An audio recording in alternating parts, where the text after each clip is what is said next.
Hey, good afternoon, everybody. Greg Buckley here, and another edition of The Buck Stops Here, your podcast for all of Delaware, where we take and we want to talk to people who are doing great things in the state, organizations, individuals, small businesses. So today, I'm really excited because we have the gang. I want to call them the gang from Autism Delaware, and we got together just as a simple email, and they've got some great programs coming up. They do so much in Delaware, and I'm just getting to learn them. And hopefully you too will get to know Autism Delaware. And April is Autism Month, and it's very special, and you're going to hear a lot of good stuff. So I'm really excited to introduce Dan Gateman, Chris McKenzie, and these are just some of the important people, right? No, just some of the people from Autism Delaware. And Dan, why don't you lead us off and let us know what goes on with Autism Delaware, how you take in things, and what are you doing special for the month of April? Sure. Thanks, Greg, first of all, for having us here. Always great to be out and share the word of what we do, and certainly raise more awareness here in the state of Delaware. Autism Delaware has been around since 1998. We were founded by a group of families, parents in particular, who saw a need in the community. There were not autism resources readily available at the time. Their children, all being on the spectrum, were facing challenges, and they needed somewhere to go, and that place didn't really exist. And so they came together and quite literally out of their kitchen created this organization that still stands all these years later. And again, was really there to address a gap in service delivery for people on the spectrum. And so, we started very small. We've certainly grown over the years. We are now a statewide organization with an office in all three counties. We are Delaware's premier autism serving organization. And what that means is we're the only group, the only nonprofit here that is doing work in this space directly with people with autism. We take our work very seriously. There's a lot of pride in what we do.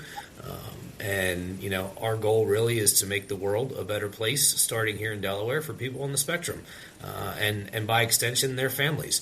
A lot of what we do, the services we provide, are direct to the individual, but they're also programs that are meant for their parents, for their siblings, for other caregivers.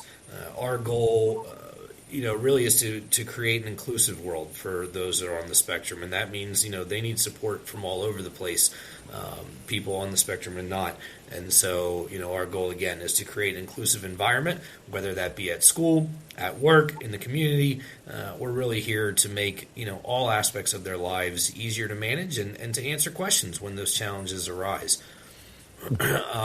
We'll go, I'm sure, into detail about our programs, but to answer your question about April in particular, it is World Autism Awareness Month. Here in Delaware, we've been doing this a long time. We take it a step further. It's now referred to as Acceptance and Inclusion Month here in Delaware. That awareness piece is still very important. We're still absolutely out there, spreading the word and getting our name out. But at this point, we're really focused again on creating an environment that is welcoming to people on the spectrum. And so, that said, we have a lot going on. We've already had a lot going on. We're only a week into the month. We had our annual Smart Cookie Day event just about a week and a half ago. We go down to Dover every year, and we advocate directly to our state legislators for all kinds of issues that affect our families. That's really sort of our kickoff to the month. The governor proclaims it Autism Acceptance and Inclusion Month here in Delaware, so it's a big formal to-do. We were honored this year to have a wonderful little 10-year-old as a guest speaker, and she spoke from the heart about living with twin brothers on the spectrum. Really, really touching moment that, not a dry eye in the house, as it were. The governor, I think it really resonated with him as well. But again, it's a great day for us to go out and have those face-to-face conversations, really meaningful work as we kick off all the fun things that we're going to do this month. So you and I were chatting briefly. Our big thing coming up is our annual Walk for Autism. That is next Saturday, April 18th. It will be the 20th anniversary of this event, so it's a really great opportunity for all of our families and friends to come out and see each other. Our executive director calls it our family reunion. We will be at the NASCAR track down in Dover, the Dover Motor Speedway, for the second year in a row. If you've never been there and you get to come out, you get to walk on the track itself, it's absolutely a big wow moment to look up at those stands and picture what 70,000 people cheering for you might look like. You get to walk around the Monster Mile, and we then have a huge festival ground on the outside with games and a wellness village and all kinds of different vendors that come out. Something for our families to come and have fun and let their hair down a little bit and just relax and enjoy spending the day together. And that's really the big celebration for the month. We'll have a whole bunch of other little small things that we do throughout the month. We go to schools and we go out and do some other community events. But really, it's about getting that word out there and making sure that people understand what autism is and how they can get involved. Right. Well, that's a lot. I mean, I can't imagine that.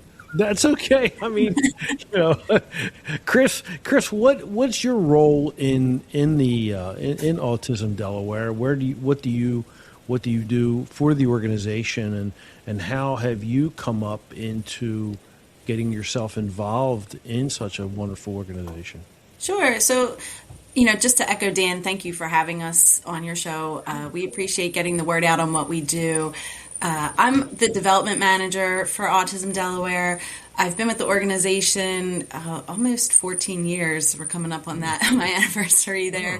And so what I do is I work with our team to develop all of our fundraising events. And so we have 4 major fundraising events throughout the year. Dan kind of touched on our Walk for Autism. We have 2 golf tournaments, and then we have a Snowflake Soiree, which is like a gala.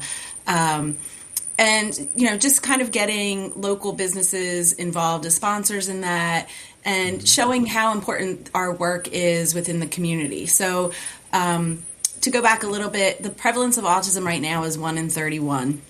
And, that number has changed over the years. It was 1 in 150 and then 1 in 61 and 1 in 65. That number keeps changing. And we tend to get a question a lot of like, why? Why is that happening? Why?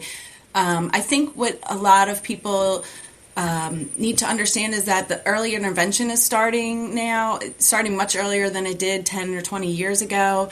Doctors are sort of have evaluations that they can do, and they can talk to families and see, and it's scientific evidence that if you have early intervention, it sort of helps within the process. There's also, older people now that are in their 50s, 60s, not that they're old in any way, but I'm just saying, when you're older and you've been through the school system, years ago, it was sort of, there are special ed classrooms and that's it. And it was kind of one classification. And now people are starting to go, maybe I have autism, maybe I'm on the spectrum. And so people that have already graduated and they're well into adulthood are starting to get evaluated as well. So Autism Delaware kind of comes in all of those ranges, whether you have a newly diagnosed child or whether you yourself are an adult that you're just learning you're on the spectrum, or maybe you've known you're on the spectrum and you just need some help or some services. You're not really sure where to go. We're the one-stop shop in Delaware. We sort of have 2 main branches that it is our adult services branch and then our family services. And our adult services, we have this wonderful program where adults on the spectrum can come to us as they're transitioning out of, high school or out of their secondary school, and they're trying to get jobs in the community, get employment in the community. And so what we have are direct support professionals that will work one-on-one with those adults to find a job that they like, something that they're interested in, and to make them successful, to help them in that process to be successful. We'll help with, the interview process, or we'll help with matching you up with a job that works for what you're interested in, what your skill set is. And our direct support professionals will work one-on-one with them at those job sites to ensure that they're successful and they're contributing in a way that an employee would. And so we have multiple people out in the community working at restaurants, hospitals. We try to be everywhere, and and so we're always open to employers working with us, not just as a sponsor, but also as an adult services employer. And we're there every step of the way. So our team goes in, they'll talk to the employer, they'll visit the job site, they'll bring out our participant and really stay in that journey with them. And the ultimate goal is to just be successful and have fun at your job, right? And meet your coworkers and hang out. And, so that's what our adult services department does. And then our family support team, they are parents that they themselves have a child or an adult on the spectrum. So they've kind of been through this journey. They've been through the school process. They've been through, those outside resources of Medicaid and insurance and things like that. Things that you just, you probably should look into and you're not really sure where to go or how to do that or how to fill out those forms. That's our team. Like, that's why we're here. Call us. We will set you up. They will work with families one-on-one. We have workshops for parents. We have workshops for siblings. What our goal is to teach everybody how to be an advocate, whether a self-advocate or a parent or a family member, how to advocate for that person on the spectrum, or if it's you, how to be an advocate for yourself. And so, our team across the board, our development team, we're raising money, we want to do that. Our team itself, we also host social recreational events. So parents and families can come out. We have two different kinds of social rec, ones that are geared for younger children and then some that are geared towards adults on the spectrum to come out and socialize. And it's like a judgment-free setting. Just come out and enjoy yourself, meet other people, meet other families that are like your families, meet other people on the spectrum that are like you, and just sort of be in a safe environment for that. So our team does that on the development team, and then we have all these other great opportunities. And as Dan spoke about, we advocate at the state and local level. Like, we're out there. We want our presence to be known, but really what keeps me coming back to work every day is how passionate our staff is, right? Like, it's not just, we show up and we can see the impact that we have in the community, the community that we live in, our friends, our neighbors, people that our kids go to school with, or our kids themselves, or, our neighbors and, people that we go to work with that are on the spectrum, we're all involved. Our team hear it. what we do. Let me tell you. Right? Like, we want to make a difference and we want to be impactful and we want people on the spectrum to have fulfilling lives. And like, that's why we're doing what we do. And we are just so lucky to have a team across the board that is just so dedicated and so passionate about what we do. And so when we have these events, the Walk for Autism, yes, it's a fundraising event and we want you to sign up and we want you to raise money, but for us, it's an opportunity for families to come together and to really, meet each other. And I've seen kids that started when they were young toddlers and now they're, in high school and they're graduating and they're, in our adult services program. And, it's a great thing to see that we're bonding and we're growing together and that we can help these families. And, we kind of say when people aren't really sure of how to support, we always get stories when we're out and we have a tabling event outside and we're trying to spread the word about, here we are, we're Autism Delaware, this is what we do, come support us.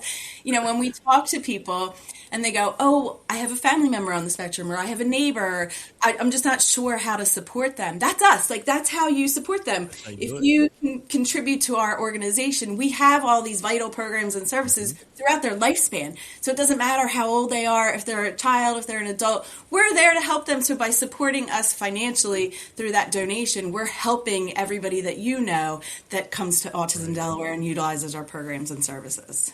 That's amazing. And yeah. Mackenzie, what do you got?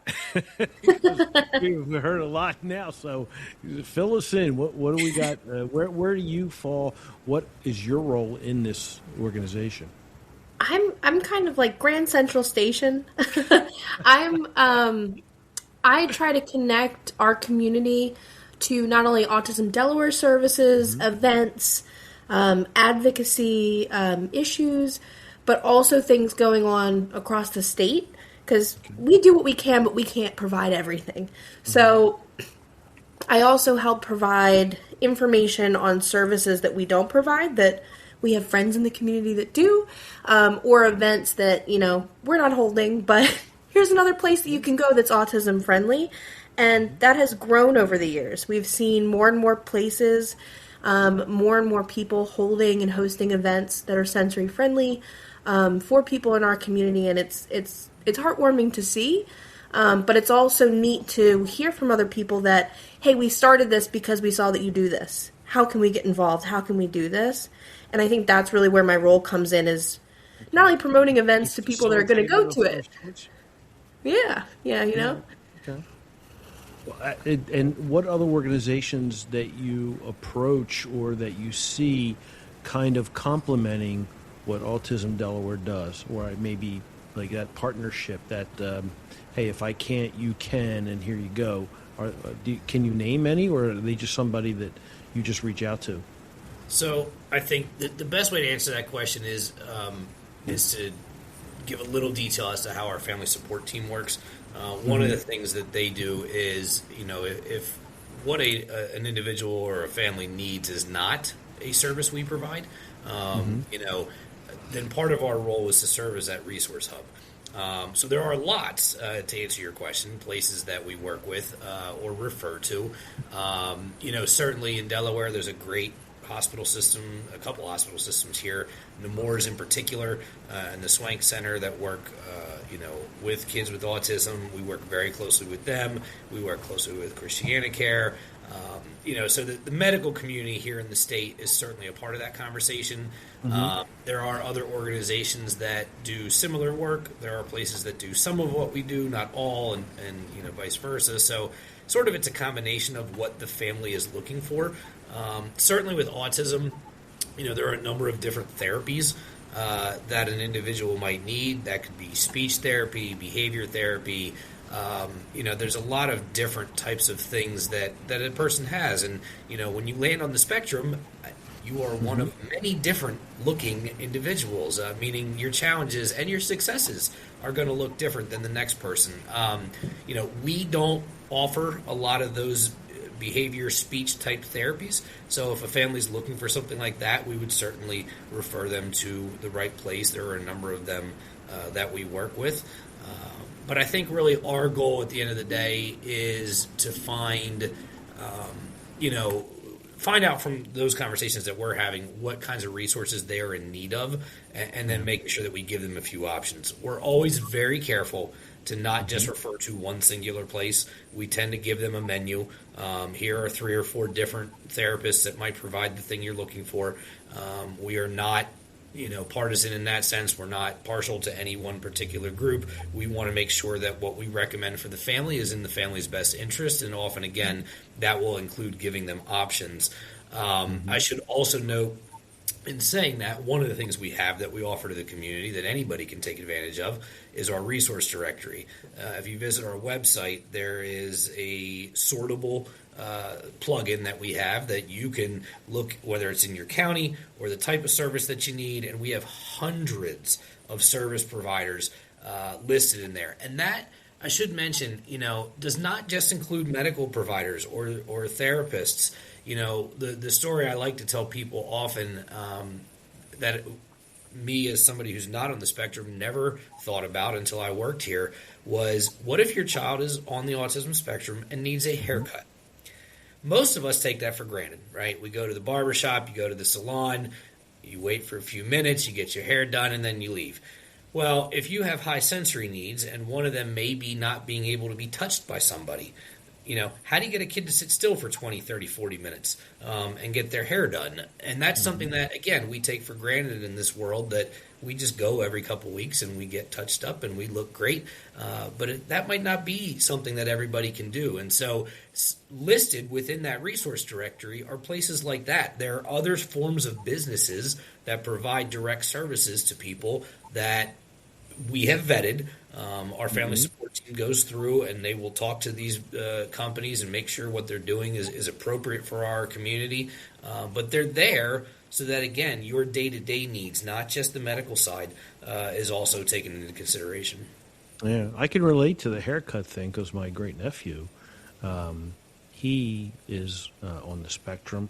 And his parents, my niece and nephew, had an issue giving him a haircut, and they knew that I used to cut hair. I had a spell where I was cutting hair, and so I had my shears, and it was just simple buzz cut, but it was difficult, and we got through it. But then they found a barber who took his time.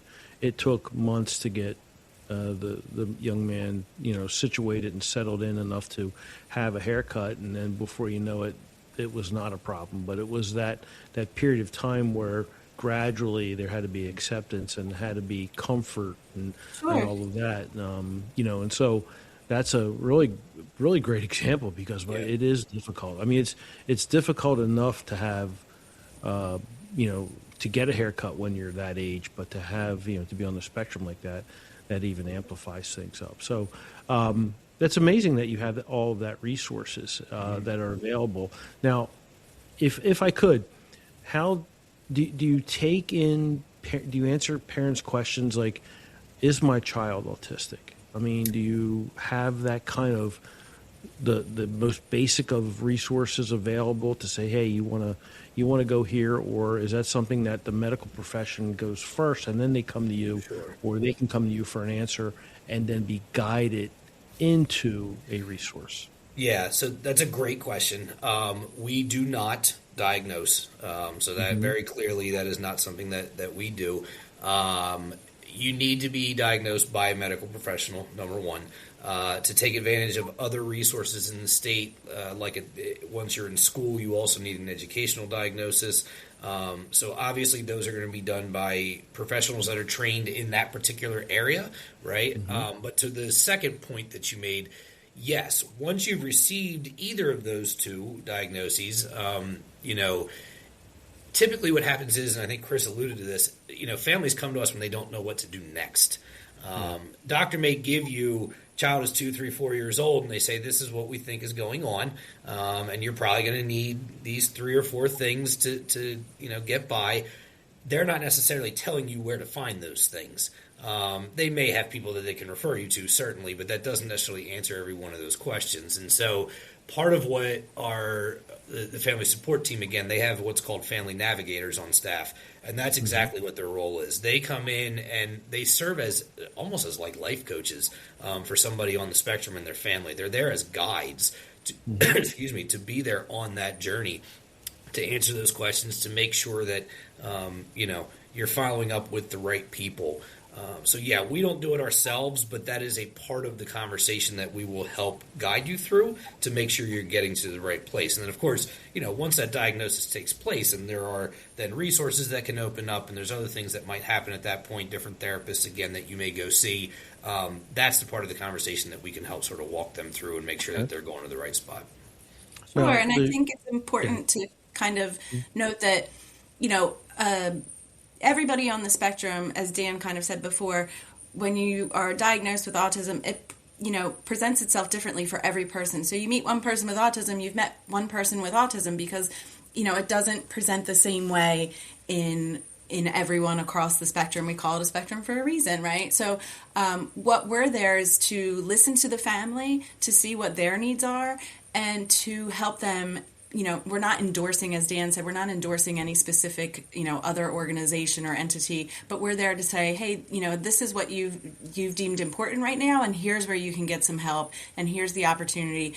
And even with our family support providers, them being parents themselves, they've walked that journey themselves and with their family, but they also have the professional certification and training to talk about, the outside resources that they maybe haven't used personally, but professionally those are there, and they're there for families as well. And so we want to make sure that everyone is as successful as they can be. That's great. Now, as someone who, I have my great nephew, of course, but I don't see him that often now. As someone not familiar with the spectrum, how would most people recognize someone with autism, whether it's their high spectrum or low spectrum, in order to understand, and become familiar with what the spectrum is about? I mean, I have some familiarity, but very, very little. Even though I have someone related to me, I know him, so I know his condition, but how do I know others, or what is it that you look for or see, understand, those kind of things, like cues? I think the short answer is you don't. necessarily. Okay. Well, just because I would caution people to assume, right? Yeah. You may see somebody who looks different, is going through something in the moment, and you may make the assumption that, oh, this person is on the spectrum and they're having a crisis moment or something. That isn't necessarily true. Just to the same point, you may see somebody wearing headphones and they're noise canceling. It could be a sign that, they're dealing with a sensory issue, and that could be because they have autism, but it could be because of 3 or 4 other different disorders that they might have. It also could be they're just listening to music, and, you don't want to assume that there's a reason for those beyond that. I think, there are some sort of hallmark characteristics that some people will have, but again, to Chris's point about the spectrum, not everyone is going to demonstrate the same thing.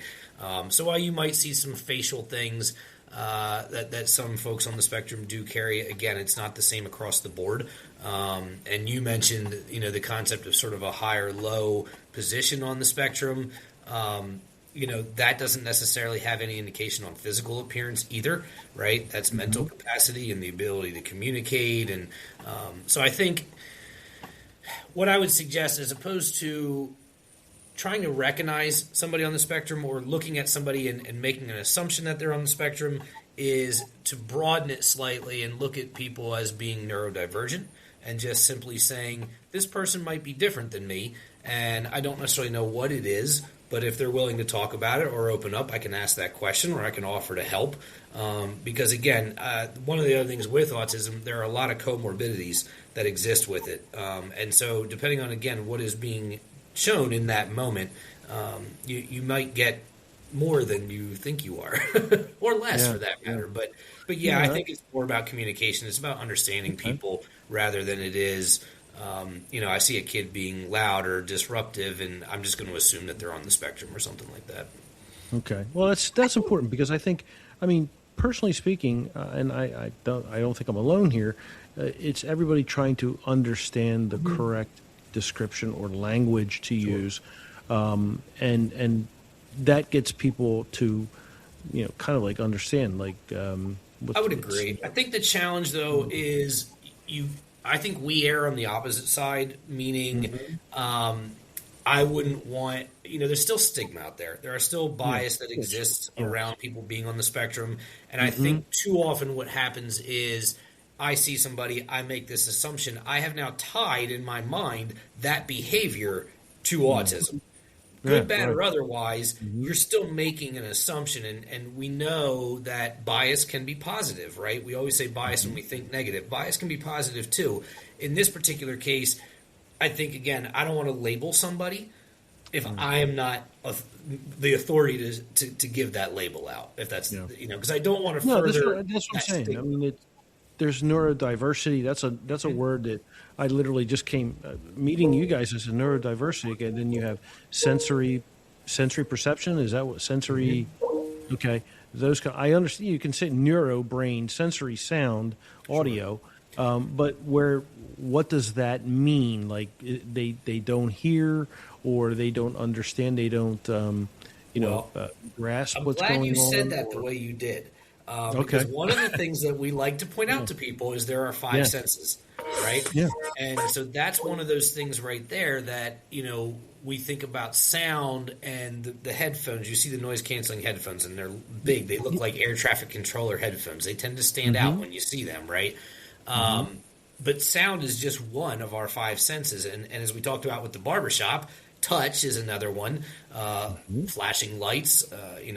People with autism often also have epilepsy. They tend to run together. So those flashing lights that could trigger a seizure could also trigger somebody with autism. Taste. There are eating disorders that are tied to autism. So there's all kinds of pieces to this that it's not just sound. And so I think, and to your question about understanding and hearing, it's not even necessarily hearing or not hearing. The challenge for somebody on the spectrum is how to communicate properly. So they can hear you, they can process what you're saying, whether they're able to spit it back out to you or to answer you in a way that you find suitable and usable. That's usually where that challenge comes in. And would that be classified as neuro? Correct. That's on the brain side. Okay. Yeah. Now, see, this is good because it's helping me understand. I hope some of the audience as well, because, like I said, that gets you aware of the condition and not that it's just something special. Like, okay, autism is this and is defined in this way. Whereas you say spectrum, meaning that you could have a myriad of conditions that's related to neuro activity, I guess, right? I mean, you say neurodiversity. Yep. And one of our founders, when I first met him, told me, I will never forget this. He phrased it in a way that I thought made a lot of sense, and I know people are listening, so they're not going to see what I'm doing, but I'll try to describe it. The challenge for somebody on the spectrum is not up here, meaning in your brain. The challenge is getting it from here to here, meaning your mouth. So, it's not that they're not processing. It's not that they don't understand you. It's getting it from here back out the mouth in a way that the other people can understand. And so, we do see people who are what's called nonverbal. That doesn't mean that they don't make noise or can't utter words or sounds, but they don't generally talk in, we'll say, full sentences or even in a way that, is necessarily understandable, that it can be challenging for parents or teachers to respond to them appropriately. But again, that doesn't mean we jump to the assumption that they're not hearing you or processing what you're saying properly. They're just not able to say it back to you. Got it. Okay, I want to circle back to that. But first off, Mackenzie, I want to go back to reaching out to others in the volunteer network or the other programs, such as, like, do you do anything with other organizations such as like the YMCA and their mission of helping kids and communities? And the reason I ask that is because just last week, and I'm working with the YMCA of Delaware on some projects, but I had asked the director down in the Rehoboth area. I said, I'm interviewing and talking to Autism Delaware team, and I said, does the Y have anything for them? And she goes, yeah, we do. And I apologize. We only had a brief encounter for a moment or two. And I said, great, I'll get back with you. But she explained where she had like a camp of some sort. Very quick. I don't have the full knowledge, but are those the types of organizations you may reach out to, or individuals who have special like camps or classes or anything of that nature where they can help where you don't have that resource or it's not in-house? For sure. I mean, especially when you talk about the Y, we actually partner with them every April. They take our Alex the bear. He's a smaller version of our mascot. And they take him on a tour through all of the YMCAs across Delaware. They take pictures with him. Some are really, really fun, like putting him in the middle of their pool. It's worth the look. They post them online. They tag us. They do run a camp. I'm not as familiar with the details of their camp, but we do promote things like that. One of our, I don't want to say, a similar organization to ours, Easter Seals, has Camp Fairly. We promote theirs. They're actually one of our sponsors for our walk. Okay. So we do try to put out information for camps and other events that we don't necessarily have the resources to do or do yet, but somebody else does. Okay. Special Olympics is another great organization where they have sports that our athletes can join, and it's not only the sports and it's the socialization process as well. Right. That's all sort of combined in one. So Special Olympics is a great example of something that we don't offer any kind of sports teams, but we say like, hey, they're a resource in the community. This is a great place to meet other athletes and to have some health and wellness incorporated into your life. And so we always welcome those opportunities to kind of jump in with other organizations that are working with the community, the disability community that we're working with as well. Right. So we're happy to cross promote and work with them in that way. And then, for us, we will try as much as we can. Our team will meet with different organizations or different companies throughout the state for if they have something that they want to offer and they're not quite sure how to do that. Like we've heard of sensory friendly events, or we've heard of, sometimes crowds can be overwhelming, and, how can we sort of adapt what we're doing? And so, we have our team will come out and sort of work with that group and say, okay, these are things that you can incorporate. These are things you can do. You can open at this time, and you can have, limited crowds come in, or, let's talk about all of the sensory issues, that could arise. Let's get away from smells, or let's get away from, as Dan said, like flashing lights and things like that. Those are sort of just opportunities where we can sort of lend our expertise from the organization of this is probably what's going to help. So if there's anybody or any organization that wants to host any kind of event, we're happy to do that. Or, even for our team, we just held an event at Wilmington Amusements, which is like a little indoor arcade. And, we limited the number of people that could come in, but it's a time to come out, play video games, like hang out, have some pizza. These are all things that we can make work that we can just provide for the autism community. Like, why not? So we're happy to have those conversations with anyone out in the community on how kind of like a consultant to others who want to have like an event. Let's say a corporation. Let's say that name a corporation, and they want to have an event. You would go in and you would help them. You would make sure that they can accommodate everybody. Sure. Yeah, correct? Dan has worked specifically with a few, so I'll let him talk a little bit more. I mean, it looks different in every case, but I think Chris outlined most of it. It's really a matter of going in, taking a look at the footprint that they have there, and what their plans are, and talking through, all right, what kinds of resources and safeguards do you have in place? Do you have a space they can take a quiet break should they need it? Do you have any soft line materials or headphones or toys, things that, I need to do something I can be distracted by? Are bathrooms properly equipped? We've had conversations with people from all different size organizations, and it comes down to the same thing. And one thing I tell everybody, I don't care what kind of service you provide, what type of event you put on, the thing that I find to be the most important in this group is communication. Okay. You need to tell people in advance what they're going to expect when they come through your doors or they come to your venue. This is what the day will look like. Because if they have things that they need to bring to accommodate their needs or their child's needs, you're not going to be able to do all of that. One thing that's really important to consider, and I think, we say this about ourselves. I think you've heard it on this conversation when we talk about the other places we partner with. No one organization does everything. Right. Nobody's a one-size-fits-all for every single person. And so our goal is you do the best you can, and you make the space as safe and as inviting as you possibly can. And then, when you have questions as to what else can I do, that's when you call us, and we'll come and we'll do a walkthrough. And I literally come and I take 30 or 50 photos, and I take all kinds of notes. And I come back to this team, and we poke it around, and we'll say, all right, they should probably do this or they should probably do that. And I'll come back to you with a full list of recommendations.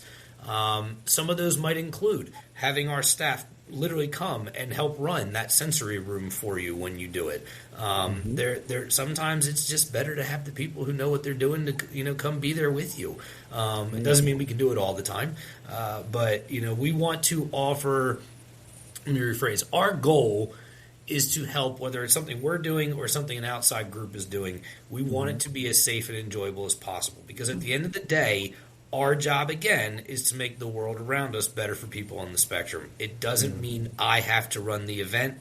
It just means the person running the event is doing the best they can for those families. And that's our goal, whether it's us providing it or not. Wow. That's fantastic, because to make sure that you're providing the safest space for them and the most comfortable space for them is pretty awesome. And that kind of leads me into, Chris, when you had mentioned the workforce and how you can assist folks getting into the workforce and advising a business on what their needs will be, what to expect, and get folks into a proper position in a role that they can succeed in. I mean, hiring someone with autism, bringing them into the workforce as a regular employee and getting them to train up. I mean, that is. I mean, that's look, pretty our special. team, we have this fantastic team statewide. You know, in every county, we have an adult services team. And they will come in and they will talk to the business owner and the manager and whomever is involved in that hiring process and really learn about what is the opportunity that you have available. And then we take it very seriously on, is this something that will fit for our participants? Are we setting them up to be successful? Is this something that's in their skill set? You know, what works for one person may not work for somebody else. And we're very upfront and honest if this is something that we feel like is going to work and we can generate that partnership. If it's right now, if maybe it's 6 months down the line, you know, not only are we working with the current participants that are signed up for the program, they're also working with schools that are, you know, for future participants that are coming in, right? So, you know, those are all things, and they're all people that have different skill sets. There are all different accommodations that we take into you know, that come into play. And so we take it very seriously about making a match that works not only for our participant, but for the employer. And, you know, it's not just a one and done. It's multiple times, it's multiple conversations. And even when that job process starts, there are still many conversations happening afterwards to say, is this, you know, are we doing everything right? Is this person successful at what they're doing? You know, do we need to tweak anything? Is, you know, our lunch breaks happening at the right time or things like that. You know, we look at every piece of the day to make sure that it is working across the board. You know, are they getting there on time? Are they able to leave on time? You know, things like that is, you know, the information that they're inputting into your software. Is that accurate? Is that correct? And, you know, we've had some of our participants have been here, you know, almost as long as the program has started, you know, like they've been, you know, so it's a fantastic, when it works, it works. And, you know, if there are times when we find out, okay, maybe this isn't the right fit, we'll make that adjustment and we'll figure that out. And, you know, what works, like we've been saying, what works for one person doesn't work for everybody across the board. And, you know, if it's not a paid job, we also have volunteer sites that we work with. And, you know, so there's always something going on. There's always somebody that we can match you up with and talk to. And there's always somebody willing just to have that conversation to open that door. And, you know, from our team, you know, we love it if you sponsor our events, but that's not the only thing. Like, yes, we want you to come in and be, you know, a financial donor, but what makes a bigger impact is if you work with our adult services or if you work with our family support team and things like that. You know, of course we you know, as I said, we love sponsorship money, but it can go much further than that. It can be much more rewarding. And you're helping. That's yeah, you know, you're supporting on so many different levels. Yeah. And, you know, even that when we have our participants out in the workforce, you know, they're learning, they're meeting their coworkers and they're developing friendships with them. And then we see these teams come out and sign up for our walk. And it's like, oh, we know that team, like we know that organization. Oh yeah, we're here walking with so-and-so. And so it's their coworkers coming out to support that. And it's amazing to see, like it just builds on so many different levels. So sure, word of mouth and everything. But let me ask you, do you work with the state in terms of transportation, getting them to and from, if that's necessary? Like if you had a participant who can do the work but just doesn't have the transportation or that transportation support, does the state help in any way to get them to and from? So there are some programs for that. I'm going to be honest and say that I don't know what we facilitate ourselves. I think, you know, we have participants that take DART, right? That's a big part of our public transit system here in Delaware. They do a really good job of bringing participants. I mean, we have people that come to our events on the DART bus, so they're really supportive in that sense. I know in a lot of cases our direct service providers will provide that transportation themselves. So sometimes some of that is taking place from our staff. But yeah, I don't know. Honestly, I don't know that we have a formative partnership with the state as far as transportation is concerned. I would imagine that's something that probably falls on the individual family if it's not something that, you know, they're able to provide themselves. But again, our staff does a lot of that as a part of their day-to-day back and forth with the participants. Okay. All right. It's interesting. I mean, because my experience is that the young man that I had, if there was difficulties in getting him to the job. DART, or what did they call it? They had a program. They would pick him up in a paratransit bus. Is that correct? That's correct. Yeah, and they would pick him up and take him home on schedule. And that way, his mom, his dad had passed, and his mom was left to make sure of these responsibilities, and she was working and stuff. But so at times he would need this type of transportation, and they provided it. And he had counsel too as well. Is that part of what, when you put an adult or you put a participant in the job, in the workforce, is there guidance during and after, or as long as they're employed? So our staff member who is there with them is a part of a larger team, obviously, and so there's a few layers to it.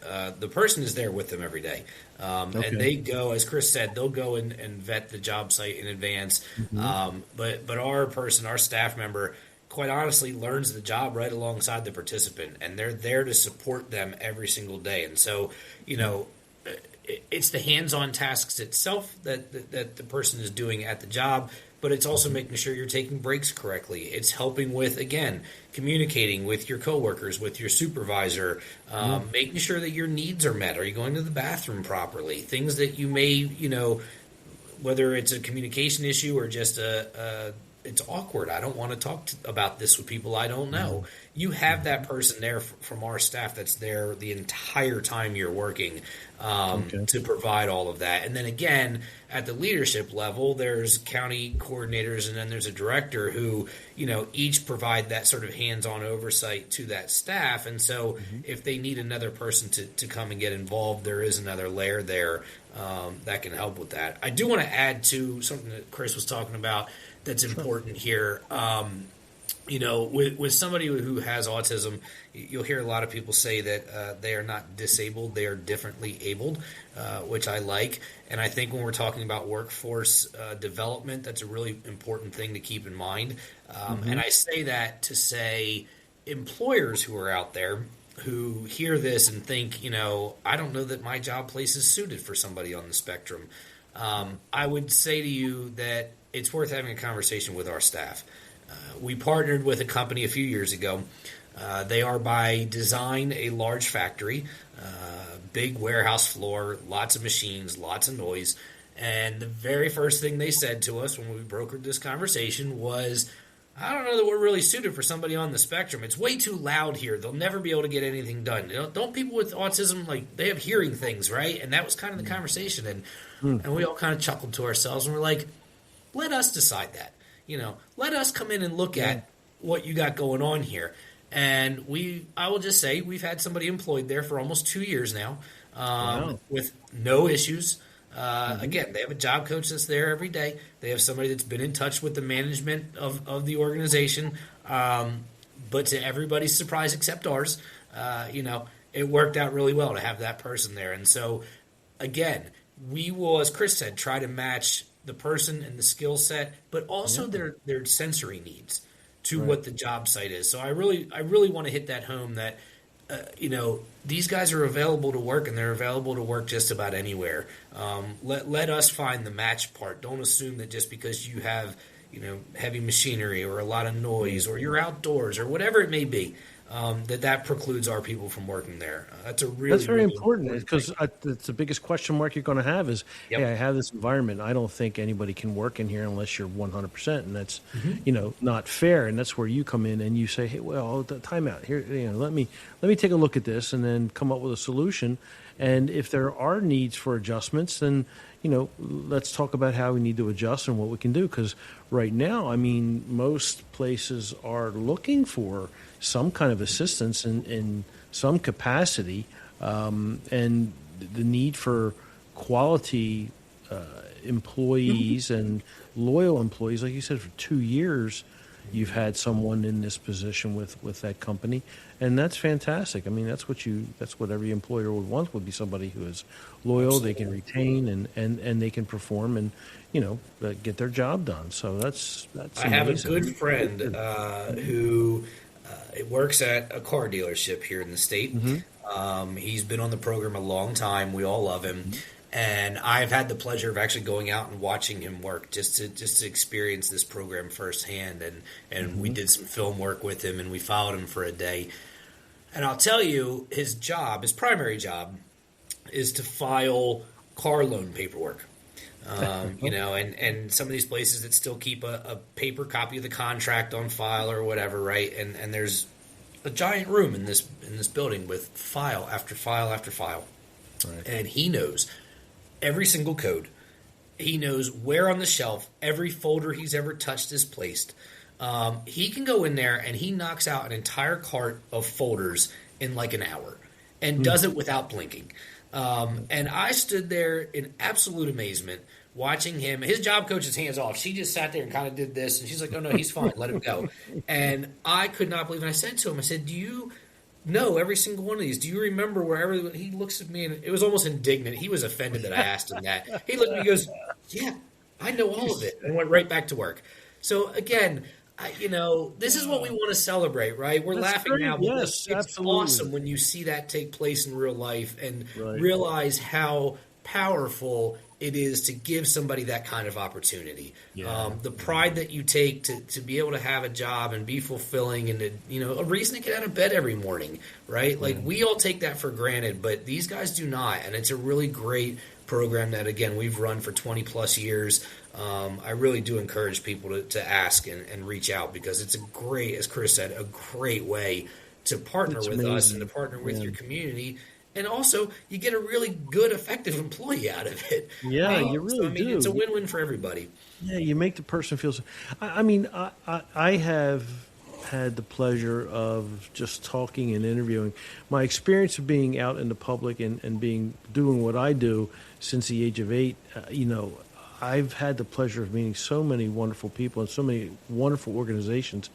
And now I'm able to get the time to talk to organizations and people like yourself in depth about the level that you go to in order to make, I don't want to say, you bring out the best in the person, and really you eliminate,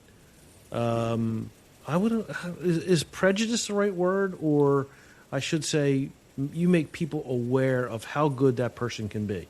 I think I mentioned that before, right? We do want to. There's still stigma in this world. There's still bias. Yes, and prejudice. there is. Yes, most of the time, I'd like to believe that comes from a lack of understanding. Our job, in large part, is to educate the community, right? We use the word awareness, but really, what it is education. We're teaching you, as you brought up, how to recognize this in somebody, understanding what it is, understanding how that affects the person so that your behavior back to them, is appropriate. That's a huge, huge part of what we're doing all year round. And when you see us out, especially this team, we're out in the community at schools, at fairs, at other events. That's what we're doing, right? We're putting our name out there, one, so we're here, but really so that you have an opportunity to learn more about, ASD and learn about the people that deal with it and their families. Again, this affects everybody in that circle, as you know. Yeah. That's the part that really matters. I think we have, again, a great opportunity ahead of us to continue spreading that word, and all the things that we do as an organization in the community is, it's just the start. You doing this podcast and others like you that, invite us out to speak. You're opening doors to other places, to other people who might not have heard this before. You're giving us a platform to talk from, but more importantly, you're giving the people we serve a platform to be seen and recognized and accepted in the community. And that, again, is what we're going for. Well, I think all of us should be doing something in any level to celebrate those that are in need in any physical, mental condition, whatever the case might be. We're here to help. We all agree. And everybody, like I said, we all should just be a conduit, of good. So, how many individuals have you assisted in the history of? I mean, it might be a big number, but the history of Autism Delaware. I don't know history. I can tell you. I just had this conversation. How long? No, well, this morning we had an interview, and we were asked a similar question on an annual basis. And depending on which department you're talking about, there are different numbers that we use. But as we were doing the math in the moment, I realized that we touch over 10,000 lives a year. Our family support team takes on average about 8,500 calls for help every single year. By the way, a team of 15 people handles that many calls every year. We have between 3,000 and 4,000 people that come to our events all told over the course of the year. And then you have hundreds of people who are on the employment program, and of course the jobs that they work at. I don't want to say that just the employee is affected. Again, the workforce there and the boss and all those people are affected too, right? Sure. We're well over that 10,000 mark in terms of lives that we touch on an annual basis. So, early days we probably weren't doing a volume that big because the staff was 6 parents in their kitchen. But as we've grown, that's grown too. So it gives you an idea kind of where we are now, at least. I think it's important to sort of note that, our organization is such a grassroots, organization where, as Dan said, it started with just a group of parents and it has just grown over the years just by word of mouth and by parents coming out and family members coming out and experiencing the programs and services that we offer. And, we're a tiny state, right? Like we're just the first state and, we are doing our best to ensure that anyone in the state, when they hear the word autism, they're like, oh, did you know about Autism Delaware? Do you know that they're there to help you? Do you know they're the resource? They are here. We're not affiliated with a bigger, larger national organization. It's just us. So when we're putting that work in, it's our team. It's just, as Dan said, it's a team of 15 or, we're not large in the team number, but we're large in our presence. And so we rely heavily on volunteers to come out during the year. And, we can plan these events, but they're not going to be successful unless we have people there to help us, and we have this big walk for autism coming up. We need people to help us run that. And, everything that we do, we're always looking to incorporate volunteers and, even high school kids that we say, hey, come in and learn about what we do. And, there are groups in different high schools throughout the state that have learned about what we do through a family member, and then they reach out and go, hey, we wanted to start a club, or we wanted to start something where we can teach, our peers about autism that they don't really know about it. And so, we will help facilitate that. We want to start with the younger generation and get them involved and let them know, like, yeah, we're here too. And so I think we don't want to forget about how it's not just our staff that's working, it's our volunteers, it's our families, it's everybody that's coming out and showing their support for us. They're all included in this community and they're included in our family as well. So there is an opportunity, no matter where you are, throughout the state geographically, no matter how you're related to autism, if it's you yourself, it's someone in your family, if it's just a neighbor or someone at work, we will meet you where you are and we will find something that will be intrinsically fulfilling for you, but you'll be making a difference for that community that you live in, and you're making a difference for the autism community in Delaware, and we can provide that. So come and join us. And we're pretty nice. We enjoy meeting people and we like to talk to people and get them involved, and we're passionate about what we do. So we just want to tell people and get them involved. Right. You hear that right away. But now you said something that's really interesting, because I actually thought that you may have had an affiliation with a national group, No. But you are definitely Delaware only, which is that unique in the sense of other states and other programs? It tends to be. Okay. This sounds like I think I just understood why, but. There are organizations that have satellite offices around the country and function in sort of that upward sort of pyramid structure. We are the only standalone organization here. We are one of one. There are some others, again, that do similar work that are standalone. As I tell people, typically, we live in Delaware in sort of a double tri-state area, right? Depending on north and south, how you look at it. And from the southern New Jersey, Philadelphia side of the tri-state to the Maryland, Baltimore side of the tri-state, we are the only organization that stands alone and does what we do. The closest one that I'm aware of is in, I think it's Elizabeth, New Jersey. So that tells you, an Autism New Jersey type is pretty far away to be taking advantage of services like that. So, yes, there are other things that exist. Yes, they take different shapes and sizes. No, they're not around here. Okay. Well, And I guess fair enough. they're a good resource, Well, and I guess fair enough. they're a good resource, right? We do, Okay. when it's the right fit, we absolutely will recommend them as a resource, and we have a good collaboration with those organizations. Let's get into fundraisers. You got two coming up. You've got the race on the 18th of April, correct? Or the walk. Right, it's our 20th annual Walk for Autism on Saturday, April 18th at the Dover Motor Speedway. And we are still accepting registrations now. Anyone can go on our website. It's autismdelaware.org. There's a little event tab there. You can click on that, and you can click on the event, the Walk for Autism, and it will guide you through that registration process. And we have two walk times. We have a 10 a.m. walk time, which is our quiet time, where we've sort of made very limited announcements during that time. There's no music. And then we have a 1 p.m. time where we sort of incorporate all of that back in. So families can choose what will work best for them. And then it's a whole day to come out and, the walk. Yes, we get to walk the Monster Mile and you're walking on the NASCAR track, but you're meeting other families and you can meet, a lot of our staff are there volunteering. We have our Autism Delaware table. We have our family support. They're going to have an intake tent there. So if you wanted to schedule an appointment with one of our family support providers, they can do that right there on site. But we have a big celebration area with inflatables and games. And, as Dan said, we have a mobile wellness village. We have some food trucks there if you get hungry.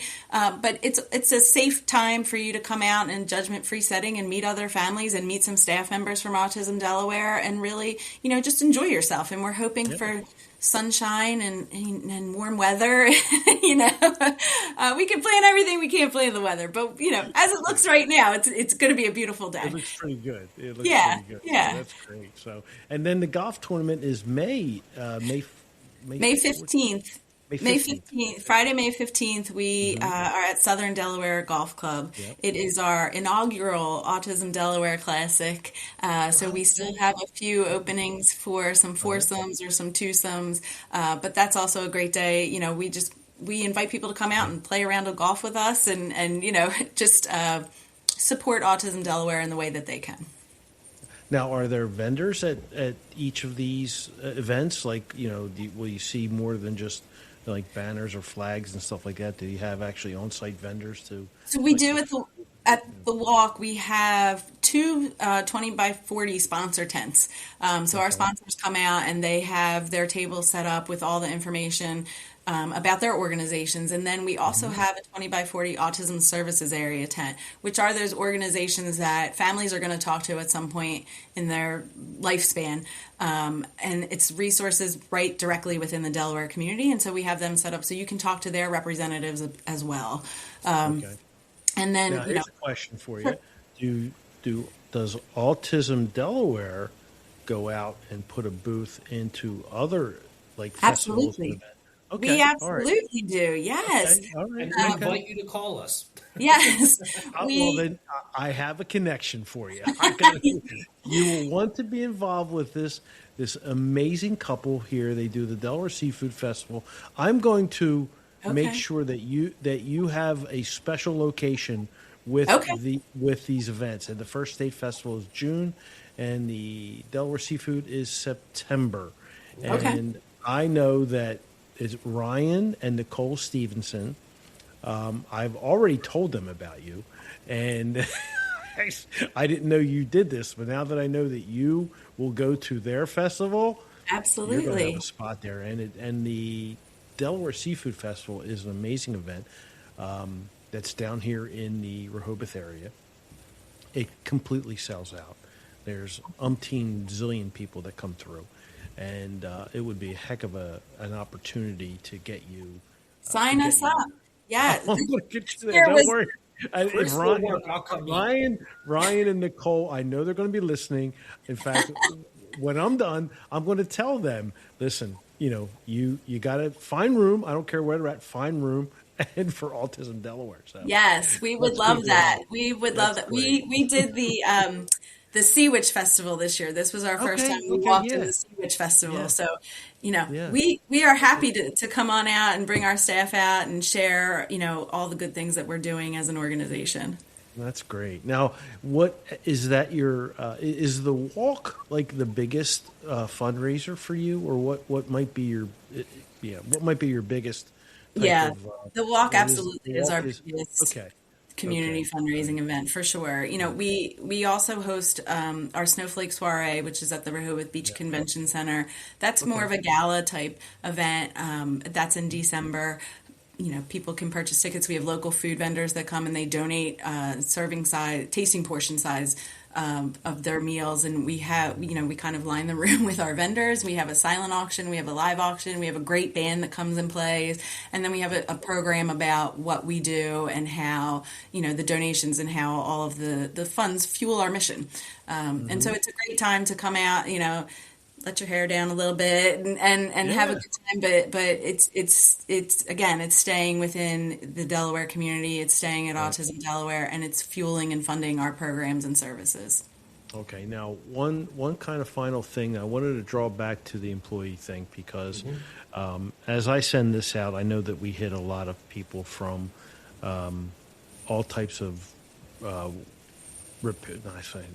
industries. Let's put it that way, and they're not always in state. So, of course, how would someone like myself or any other small business be able to reach out? What would your recommendations be for someone like us to reach out in order to participate in the programs that we discussed with employees and those type of things? So I'll give you the easiest generic answer I can give you. AutismDelaware.org. Delaware is all spelled out, not DE, it's the whole word. Each of the way we structured our website, every one of the navigation buttons is basically a different department. So if you're looking for the employment, you just go to our adult services and you can learn all about it right there. There are... one of the things that we take very seriously is people's private information. So we try to limit what kinds of electronic data can be sent. So there are some contact us forms, but there are also emails there. If you want to get in touch with somebody, it's pretty clear who it is that you can ask. But yeah, we recommend typically go through the site. There's sort of an interested form you can fill out, and we'll route it to the right people, and depending on which department you're looking for. But that's the best way to start because you're going to see the whole thing there in front of you. And any one of our team, whether it's this department or the other two, we're always willing to pick up the phone, have a conversation, answer any questions anybody might have, even if it's just exploratory in nature, right? I don't know if this might work, but I'm curious. Great. Yeah, sure. Yeah, that's the truth. So I think what we want to do is I definitely want to keep this conversation going, and I would be interested to hear some of your success stories with the people that they are the success story, and bring them on and let them share their experiences and what they're doing, if that's allowable or agreeable. Highlight them and let them know how much they mean to to everyone around them, their family, and even to themselves. So if that's possible, we can continue this and make like a little bit of a series and continue highlighting what you do, what you have going on, and always be able to share your events to all the audience members and even my customer base and I know others as well. So it's been great. I really appreciate you all showing up. Mackenzie, I'd like to have a little bit more, about what you do, get to know you and your role as kind of like, I want to say like a facilitator between different organizations. It sounds just like what you do. Am I correct in that?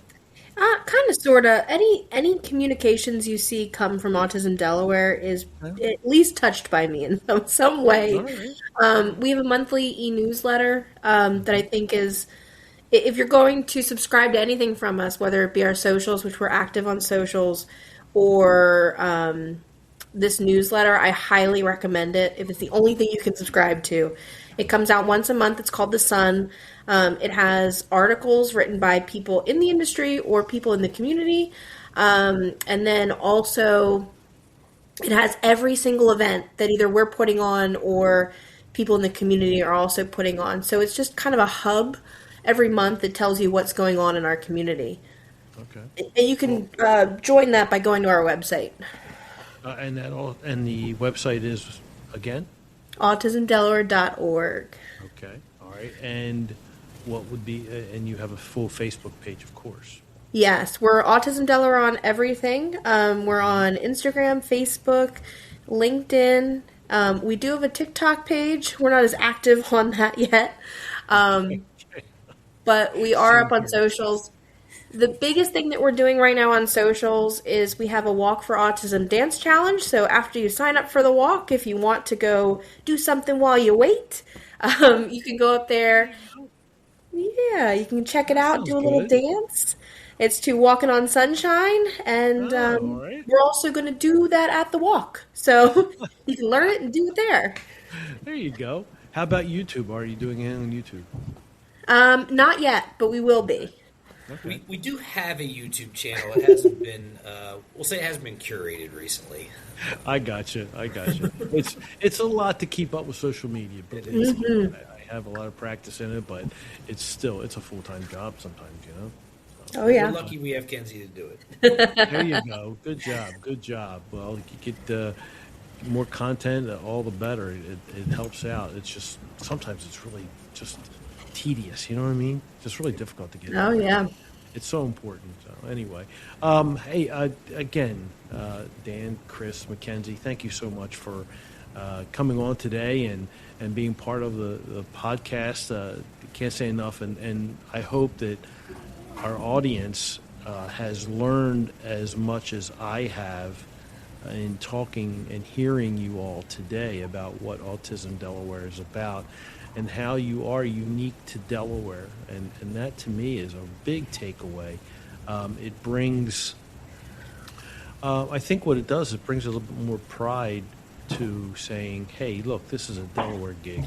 You know, I'm quite familiar, as much as everybody else is that sometimes when you hear, you know, when you get national programs, all the funding doesn't go to where you think it goes.